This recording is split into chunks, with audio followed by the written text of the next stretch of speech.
TikTok. En ce samedi 16 mars 2024, je voudrais vous mettre à jour sur les procédures de répression politico-administrative dont je suis victime depuis 2021. La série noire continue. Ce matin, autour de 10 heures, j'ai pris connaissance à la poste de Mont-Saint-Aignan en Normandie d'un courrier recommandé parti des services de l'Académie de Normandie et notamment signé de la main de Madame la rectrice de l'Académie de Normandie, la professeure Gavini Chevet.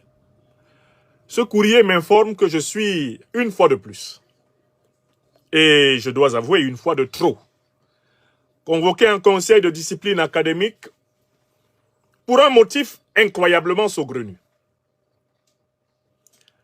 Du 4 au 7 décembre 2023 passé, je me suis rendu en Fédération de Russie. Madame la rectrice m'informe que les motifs que j'ai avancés à l'administration pour mon absence de la semaine du 4 décembre ne sont pas ceux que j'aurais avancés sur les réseaux sociaux. Et que par conséquent, je suis accusé de déloyauté envers l'État français, mon employeur, en tant que professeur agrégé dans l'Académie de Normandie. Voilà l'accusation. Pour Madame la rectrice de l'Académie de Normandie, qui est, comme vous le savez, le bras séculier du pouvoir Macron pour me persécuter, les motifs que j'ai avancés pour partir en Russie ne correspondent pas à ceux que je vous aurais donnés sur les réseaux sociaux et que on m'a écouté dès le lundi 4 décembre 2023 m'exprimant depuis l'aéroport Charles de Gaulle et que le motif que j'ai avancé pour mon absence dans mes cours académiques ne correspond pas à celui que j'ai donné sur les réseaux sociaux. Madame la rectrice révèle ainsi qu'il existe désormais une cellule d'inquisition et de traque de l'expression citoyenne des professeurs de France sur les réseaux sociaux. Désormais, le rectorat académique ne s'occupe plus de la gestion des affaires pédagogiques. Il s'occupe du suivi des opinions politiques des citoyens, qui par ailleurs sont des professeurs. Oui, nous sommes en France en 2024.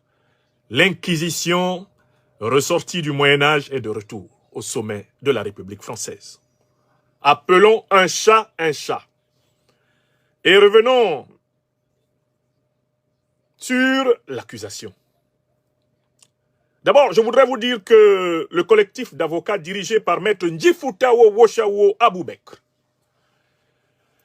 m'a, une fois de plus, réitéré sa détermination à se mobiliser et à mobiliser le maximum de robes noires internationales pour m'accompagner à la défense de mon honneur et de mon droit lors de ce énième conseil de discipline. Je vous rappelle que le 14 décembre 2022, j'étais déjà traîné en conseil de discipline par la même rectrice au motif de mes critiques de la politique africaine de la France. Le conseil de discipline, réuni à cette occasion, ne vota pas contre moi, ce qui obligea Madame la rectrice à soumettre mon cas au ministre de l'Éducation nationale d'alors, Pape Ndiaye, qui, passant outre l'absence d'un vote contre moi au niveau du conseil de discipline, prit la décision de me suspendre pendant 3 mois de mes fonctions. Cette fois-ci, rebelote. On me reconvoque en conseil de discipline. Cette fois-ci, on ne parle plus explicitement de mes soi-disant critiques déplacées envers la politique étrangère de la France, mais on me reconvoque cette fois-ci en disant « Vous, vous êtes absenté du 4 décembre au 8 décembre 2023 de vos fonctions. Vous avez adressé un motif d'absence à votre hiérarchie et ce motif n'est pas le même que celui que vous avez donné sur les réseaux sociaux. Par conséquent, nous engageons un conseil de discipline contre vous pour déloyauté, pour acte de déloyauté envers l'État, votre employeur. Bon, écoutez, l'avantage de ce genre d'histoire, c'est que nous avons ce qu'on appelle la VAR. Je vais vous faire écouter la déclaration que j'ai faite à l'aéroport de Paris-Charles de Gaulle le 4 décembre 2023, quand je partais en Russie. Et clairement constaté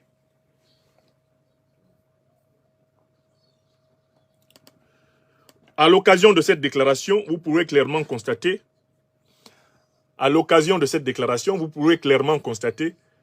que j'ai précisément indiqué que j'allais consulter l'expertise scientifique russe dans le cadre d'un voyage privé.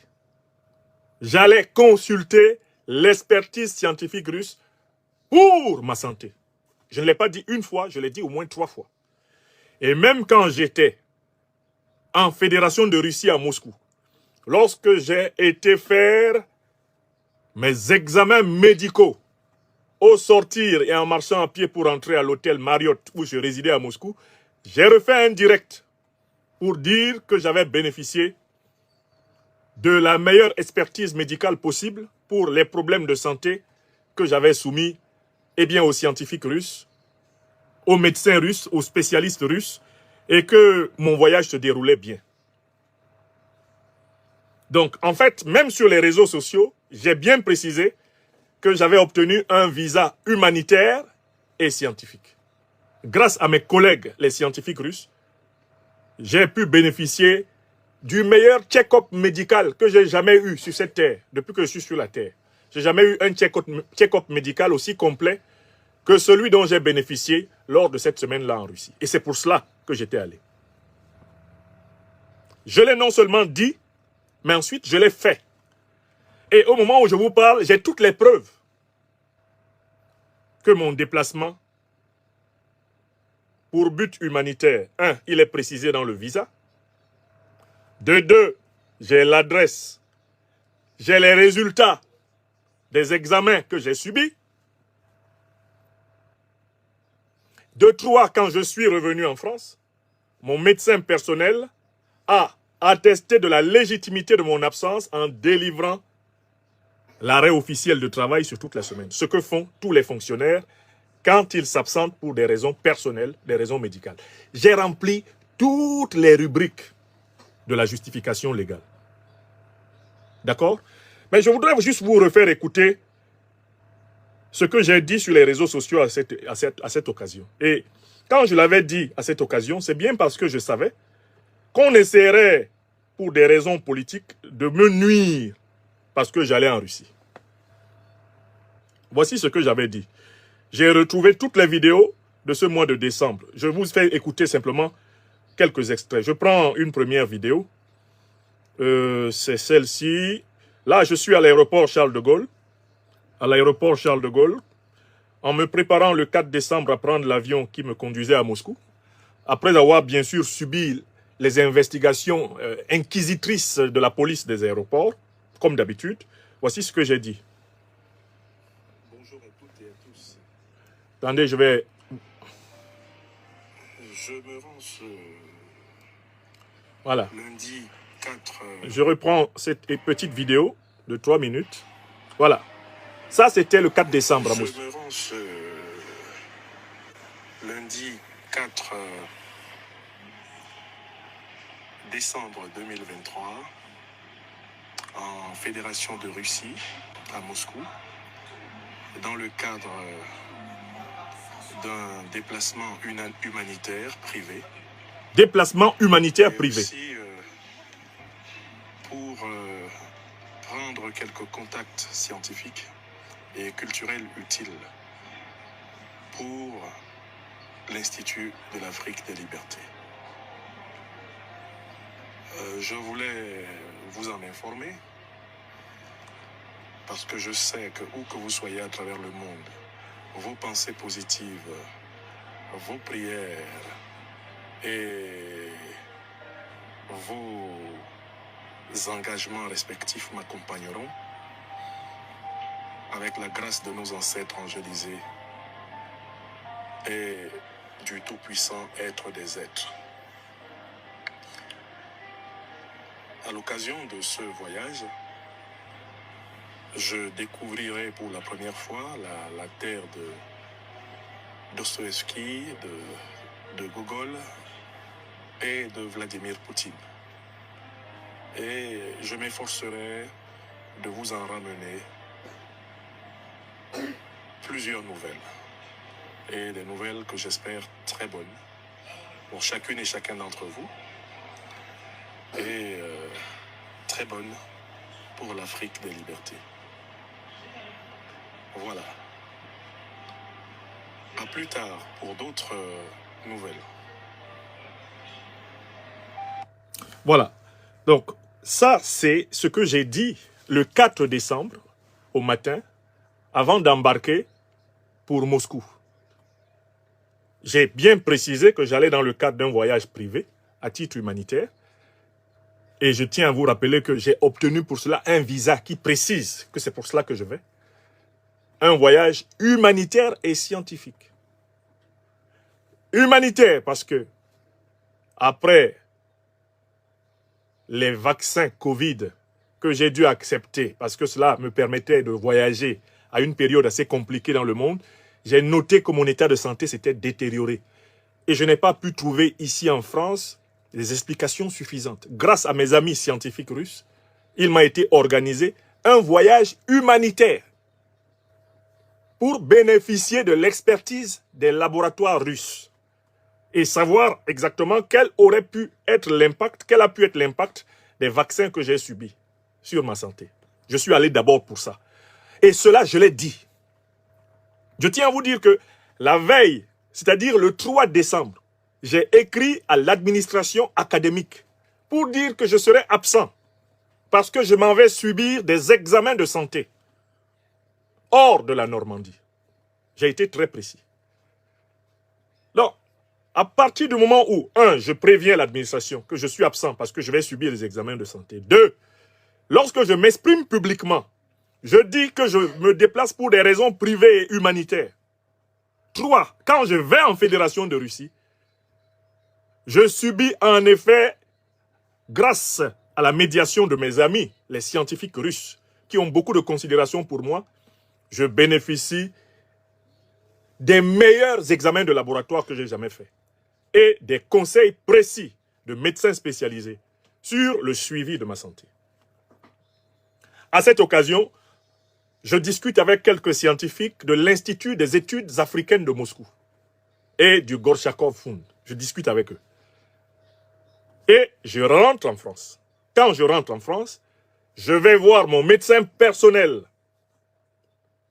à qui je rends compte de ce que j'ai dû faire pour comprendre davantage ce qu'il en est de mon état, que mon médecin personnel connaît, lequel médecin personnel délivre un certificat supplémentaire pour dire que, en effet, l'absence de mon patient du lundi au 11, du 4 au 9 décembre, eh bien, de ces enseignements, est une absence justifiée. Le médecin délivre cet arrêt et tout ce dossier, je le dépose à l'administration.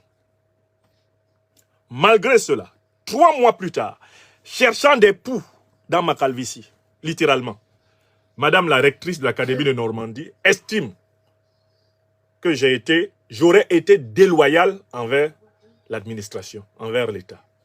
Car le motif pour lequel je suis parti n'est pas celui que j'ai dit sur les réseaux sociaux. Est-ce que vous m'avez écouté tout à l'heure? Je n'ai pas dit que j'allais dans un voyage privé humanitaire. J'ai le visa. J'ai le visa de ce voyage privé humanitaire. Et vous, mes amis, il faut que vous sachiez que le docteur des preuves ne fait rien par hasard. Le docteur des preuves ne fait rien par hasard. Voici le passeport d'ailleurs, qu'ils avaient détenu de manière illégitime contre moi. Voici ce passeport. Et voici le visa. Voici le visa. Voici le visa. Voici le visa russe là. Mon visa russe. Le voilà.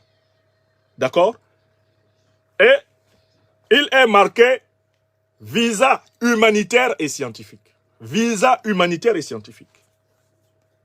D'accord? C'est ce que j'ai obtenu. Donc, pourquoi cette dame continue-t-elle à me harceler, si ce n'est parce que à Paris,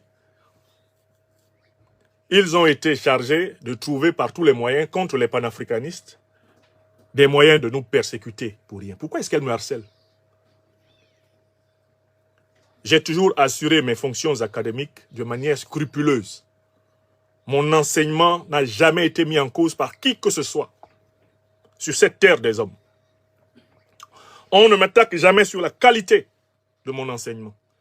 Mon dossier pédagogique académique est dithyrambique, élogieux. Tous les inspecteurs m'ont toujours salué comme un excellent professeur. On a essayé de voir si je faisais du prosélytisme politique dans les établissements français où j'ai enseigné. Jamais on en a trouvé la moindre trace. Voilà pourquoi mes collègues, lors du précédent conseil de discipline, se sont opposés à la sanction. Et voilà pourquoi tous les syndicats de l'éducation nationale m'ont soutenu. Et même de l'enseignement supérieur m'ont soutenu.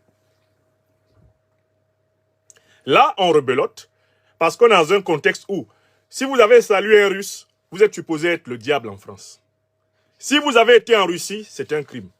Mais si aller en Russie est un crime, pourquoi le groupe français Total fait-il des bénéfices faramineux en Russie?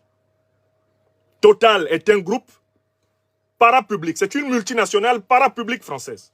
Oui ou non? Pourquoi Total continue à faire des profits faramineux en Russie? Moi, je suis allé en Russie, je n'ai pas gagné un rouble.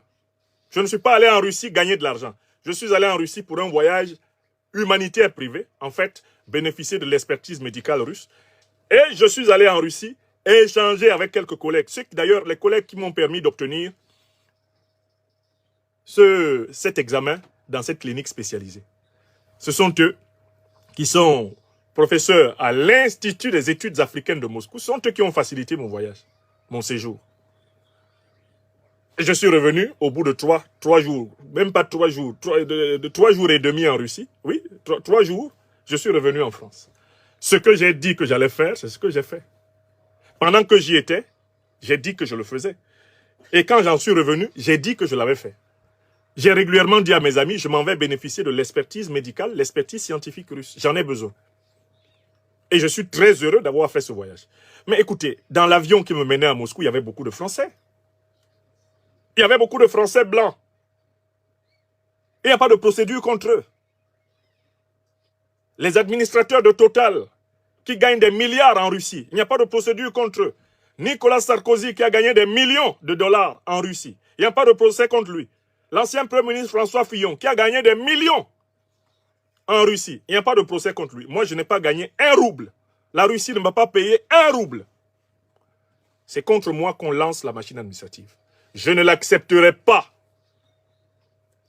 Je défendrai, 1, mes droits, 2, mon honneur, et 3, je défendrai mon engagement de citoyen. Je n'accepterai aucune violation de mes droits. Et je tenais à le dire. Je suis intervenu là pour dire que je sais très bien que c'est la continuité de la répression, de la persécution politique qui a été déclenchée depuis 2021 contre moi. L'administration du rectorat de l'Académie de Normandie est instrumentalisée par l'Élysée et le Quai d'Orsay pour me persécuter. À défaut de trouver des motifs légaux pour m'attaquer en justice, eh bien, on essaye par tous les moyens de me déstabiliser dans ma vie privée professionnelle. On essaye de me déstabiliser dans ma vie privée familiale. Quand, par exemple, on me prive pendant des mois et des mois du passeport auquel j'ai droit. Tout cela, ce sont des atteintes à la tranquillité de ma famille. Des atteintes à mes droits fondamentaux, des droits que je ne dois pas mendier. Car ce sont des droits qui sont réputés protégés par les lois. Alors, fidèle au principe, chaque fois qu'il y a une atteinte, une violation de ma liberté, où que ce soit dans le monde, et notamment en France, je viens ici, j'allume mes 3 caméras et je la dénonce d'abord. Et je dis qu'ils seront encore plus nombreux, mes avocats, au conseil de discipline auquel on me convoque le 17 avril 2024. Ils seront encore plus nombreux que le 14 décembre 2022. Ils seront plus nombreux. Et du point de vue de la démonstration juridico-logique, je ne crains rien. Je n'ai pas été déloyal envers qui que ce soit. 1. J'ai prévenu de mon absence. 2. J'ai dit les raisons exactes de mon absence. 3. J'ai répété publiquement ces raisons. Et de 4, j'ai toutes les preuves. Que ce pourquoi je me suis déplacé, c'est ce que j'ai fait. Alors, ce ne sont pas 2 ou 3 interactions avec les scientifiques russes qui vont remettre en cause le fait que j'ai le droit, en tant qu'être humain, en tant que citoyen, d'aller me soigner où je veux. Et en tant que fonctionnaire, on a le droit de s'absenter pour des raisons de santé. Voilà. Si j'estime que ma santé exige des examens approfondis et que je voudrais bénéficier d'une institution de santé particulière sur la Terre, même si elle est sur la Lune, le droit me reconnaît le droit de me déplacer pour ça. À tout moment. À tout moment. Si, je ne sais pas, lundi prochain, j'ai le sentiment qu'il me faut aller subir d'autres examens médicaux ailleurs sur la Terre, j'y vais. J'ai le droit. J'ai le droit d'aller me soigner où je veux. Et j'ai le droit d'aller sur la Terre dans tout pays où je ne suis pas interdit d'aller. À ma connaissance, la Russie n'est pas interdite aux citoyens français. Je dis que l'avion qui m'a mené à Moscou était rempli de Français. J'ai surtout vu beaucoup d'hommes d'affaires. Les hommes d'affaires du domaine du gaz et du pétrole sont tout le temps dans les avions qui vont à Moscou. Ils étaient dans mon avion quand j'allais à Moscou. Et à certains d'entre eux, j'ai demandé, mais pourquoi vous, on ne vous persécute pas parce que vous allez en Russie? Ils ont dit, non, nous on s'en va défendre les intérêts français. Oui!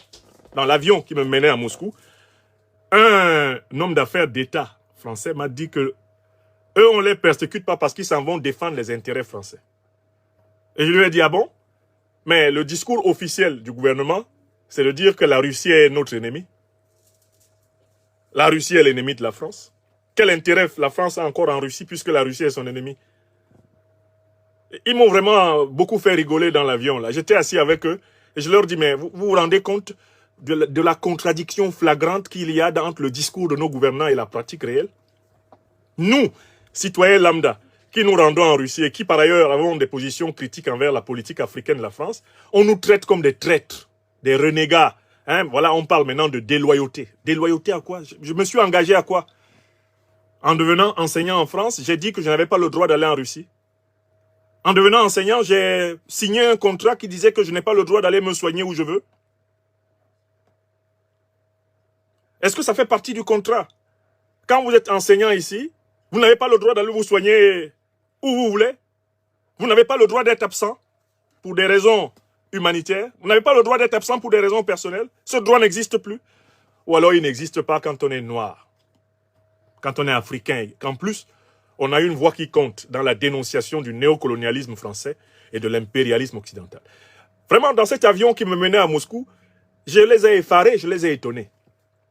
Je leur dis, mais écoutez, vous continuez à gagner de l'argent. Vous continuez à gagner de l'argent russe. Moi, je vais, par exemple, là, faire une série de tests médicaux et discuter avec quelques collègues, puis reprendre l'avion et revenir. Vous verrez que plus tard, on me cherchera des poux sur la calvitie pour ça. Alors que vous êtes nombreux ici, à aller ramasser des millions en Russie, on ne parle pas de vous en France. Et ils me disaient, mais non, ils vont quand même pas vous faire des... Je dis, messieurs, je vous donne rendez-vous. L'administration française est dans une telle dérive dictatoriale. Le régime de M. Macron est dans une telle dérive dictatoriale que je serais surpris que ce voyage humanitaire que je fais en Russie ne me vaille pas une procédure. Est-ce que ça a loupé? On est le 16 mars, je vais à la poste, on m'a envoyé une lettre commandée. C'est M. Macron qui actionne à nouveau la rectrice de l'Académie de Normandie pour me persécuter pour mes déplacements médicaux privés. Voilà la France. Voilà ceux qui se promènent sur tous les toits du monde pour nous parler de patrie des droits de l'homme, état de droit, et qui veulent nous présenter, bien sûr, M. Poutine comme le diable, pendant qu'eux, ils seraient des bons dieux. Voilà comment ils se comportent. Voilà comment ils se comportent. Voilà qui ils sont. Voilà. Donc moi, je viens ici dénoncer cela. Je n'accepterai pas qu'on m'interdise d'aller me soigner où je veux. Je n'accepterai pas cela.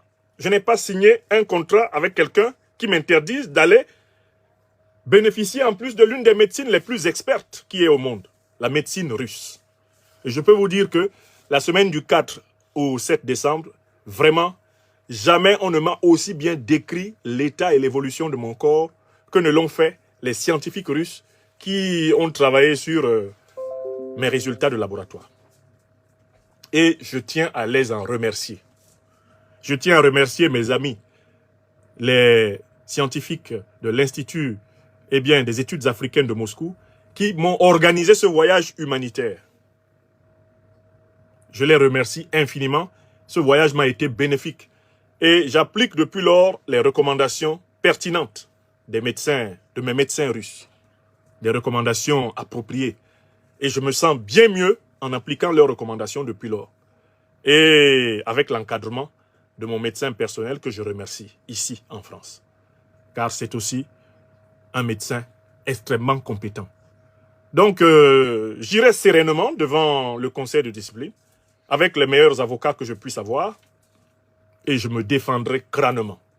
Ce n'est pas la première fois. Ce n'est pas la première fois. Je sais que derrière tout ceci se cache la main politique de M. Macron et de tout le gouvernement français. De la même façon qu'ils se sont abattus par une procédure incroyable contre mon jeune frère Kémy Séba, qu'ils veulent déchoir de la nationalité française. Ils ont interdit, soi-disant, le sol français à ma sœur bien-aimée Nathalie Yamb. Ils ont balancé une procédure, soi-disant, d'échéance de nationalité contre mon jeune frère Egunchi Béanzin. Moi, il leur faut d'abord trouver un motif abusif pour me radier de mon poste. Parce que je leur rends la vie difficile, en étant non seulement l'un des meilleurs professeurs de France, mais en étant l'un des plus grands pourfendeurs du néocolonialisme français. C'est trop compliqué pour eux. Pourtant, c'est facile.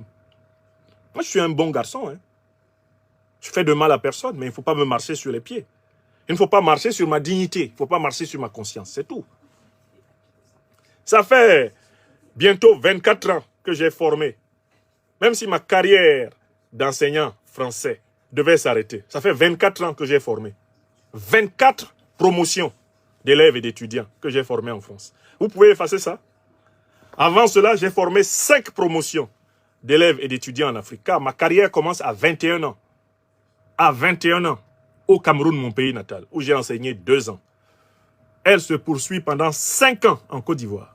Entre 1995 et 2000. J'enseigne 5 ans.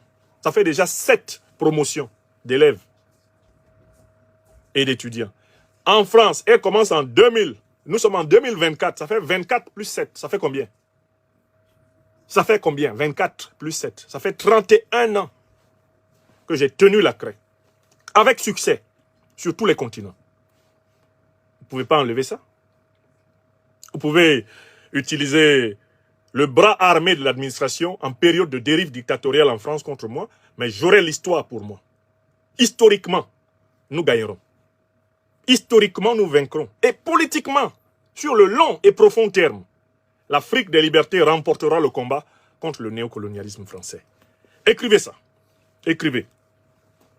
Donc, par principe, puisque je n'accepte pas qu'on atteigne mon honneur, je n'accepte pas qu'on marche sur mes droits, avec mes avocats, nous nous défendrons. Mais nous n'ignorons pas qu'il y a une procédure politique, que tout cela, c'est une manœuvre politique. En droit, c'est du pipeau. C'est en instrumentalisant politiquement le droit qu'on persécute les esprits libres en France. C'est parce que l'état de droit est détruit en France qu'une telle procédure est possible. Je me suis déplacé partout dans le monde, sous le président Chirac, sous le président Sarkozy, sous le président Hollande. Jamais je n'ai fait l'objet d'une telle procédure. J'ai fait le tour du monde. J'ai été professeur en France. Jamais je n'ai fait l'objet d'une telle procédure.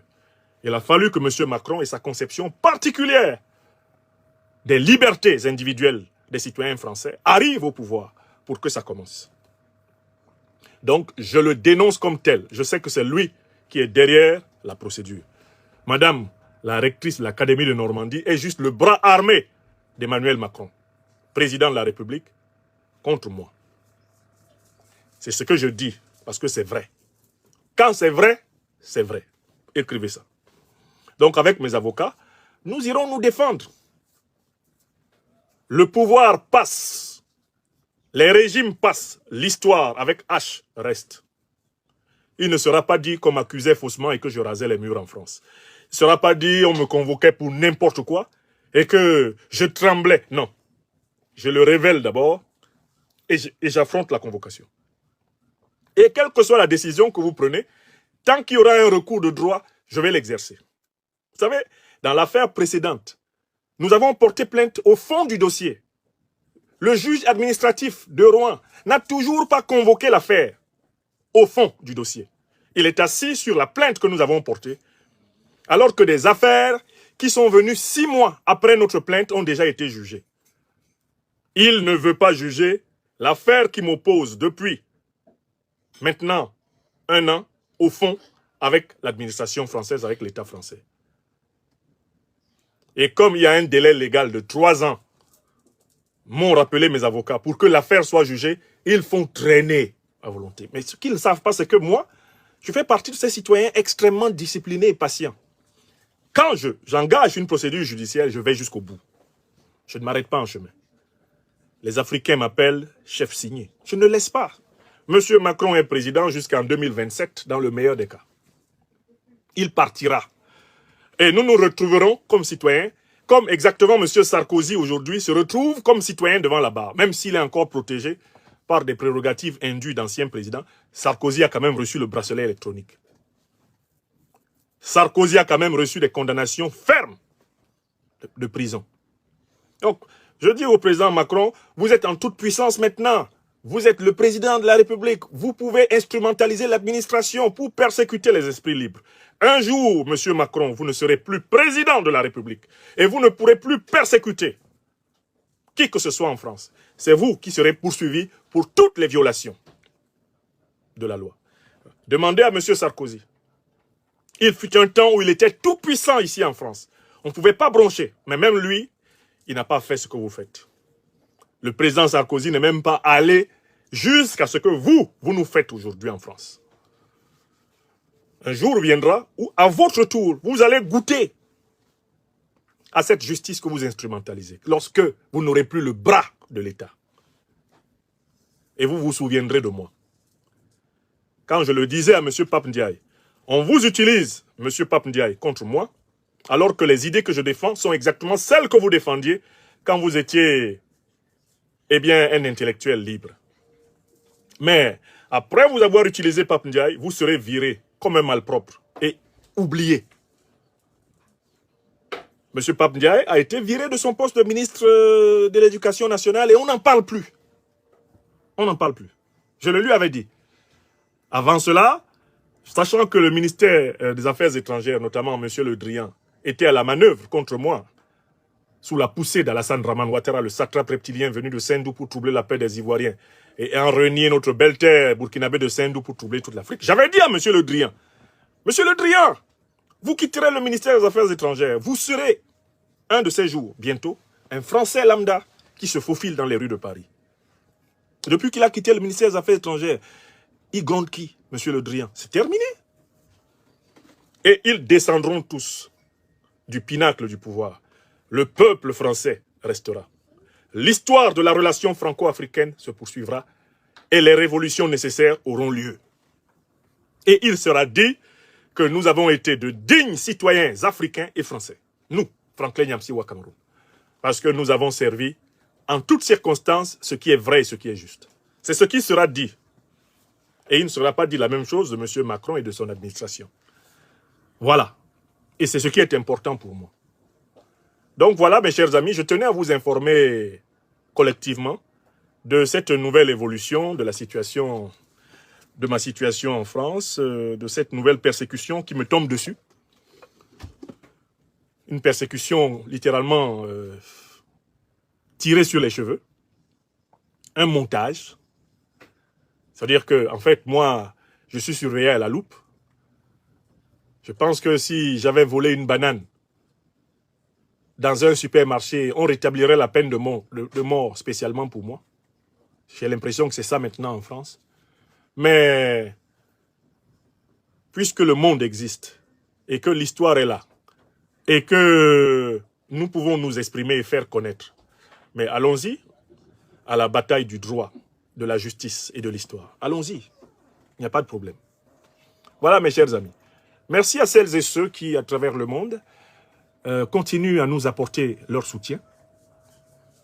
Merci à celles et ceux qui, en France, en Europe, en Amérique, ont bien compris le bien fondé de notre combat, qui n'est pas un combat anti-français, mais un combat anticolonialiste, qui n'est pas un combat racial, mais un combat essentiel, un combat de vérité et de justice, un combat moral. Merci à celles et ceux qui ne se laissent pas intoxiquer par la propagande, selon laquelle tout Africain qui critique la politique africaine de la France est un agent de la Russie. Je ne suis pas un agent de la Russie. Si je veux coopérer avec la Russie, je vais moi-même démissionner de mes fonctions actuelles en France et à ce moment-là signer un contrat avec qui je veux. Comme l'a fait M. Fillon, comme l'a fait M. Sarkozy, quand ils ont quitté leurs fonctions, ils ont passé des contrats en Russie et ils ont gagné de l'argent. Donc quand j'estimerais que le moment est venu pour moi, éventuellement, de commencer une autre partie de ma carrière, et notamment de passer des conventions, par exemple avec, je ne sais pas, l'État russe, l'État, je ne sais pas, américain, l'État canadien, moi-même, je rendrai ma démission. Mais ça ne va pas se passer comme vous voulez. Ça ne va pas se passer quand vous voulez. Je suis responsable de choisir quand est-ce que je décide éventuellement de cesser mes fonctions d'enseignant public en France. C'est moi qui choisis. Maintenant, si vous voulez me radier abusivement, je lance la procédure. Et tôt ou tard, vous perdrez le pouvoir et moi, je gagnerai. Je gagnerai, je le crois, en justice, tôt ou tard. Mais là où c'est sûr, c'est que je vais gagner dans l'histoire. Je recommence. Je gagnerai en justice, je crois, tôt ou tard. Mais là où je suis certain, c'est que dans l'histoire, je vais gagner. Car, comme le disait Nelson Mandela, moi, je n'échoue jamais, j'apprends toujours. Je fais partie de ces gens-là qui n'échouent jamais, qui apprennent toujours. Mais le rythme de mes engagements ne m'est pas dicté par la volonté des autres. Ça ne m'est pas dicté par la volonté extérieure. C'est moi, le maître de mon agenda. Tant que le Tout-Puissant m'accorde la vie.